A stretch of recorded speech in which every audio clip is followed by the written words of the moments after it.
In today's video, we'll be looking at the new Atomos Shinobi.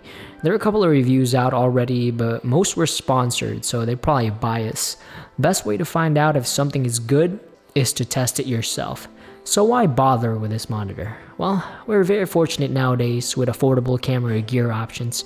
Back then, a monitor with this caliber would set you back a couple of $100.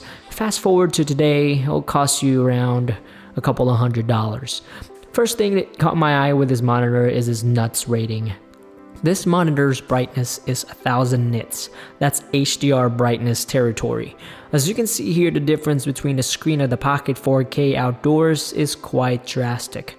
Just remember, one of the downsides of having a bright monitor is it's harder to gauge exposure properly, but the Shinobi has lots of tools to help you nail proper exposure, which I'll talk about more in a minute. Next thing I like about this monitor is the touchscreen. I'm using a cheapo Filworld monitor right now, and man, I wish it was touchscreen. Having everything you need on the screen is great.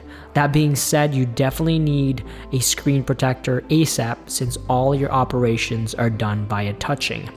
Now, you can load up custom slots in this monitor, but since my Pocket 4K can properly output Rec 709 to monitors via HDMI, I don't really need this feature. Build quality feels pretty solid. I like the weight of it. Not too heavy, not too light.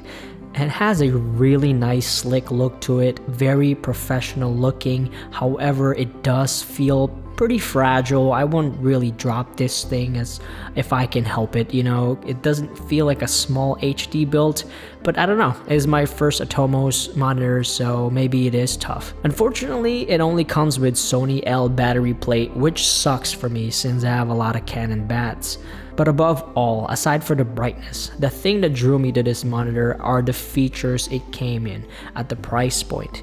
Anamorphic D-squeeze, false color, focus speaking, histogram, pretty much everything you can think of. Waveforms and vector scope and false color for a $399 monitor and are all accessible with a push of a button. You really cannot beat that.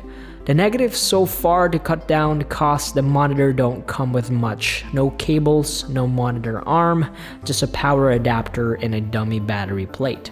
So that is it for this monitor for now. So far, I really like it. I like it so much that I am going to be comparing it with a 2200 nits monitor from Filworld real soon. So go ahead and stay tuned for that. I'm going to determine which monitor I am going to keep.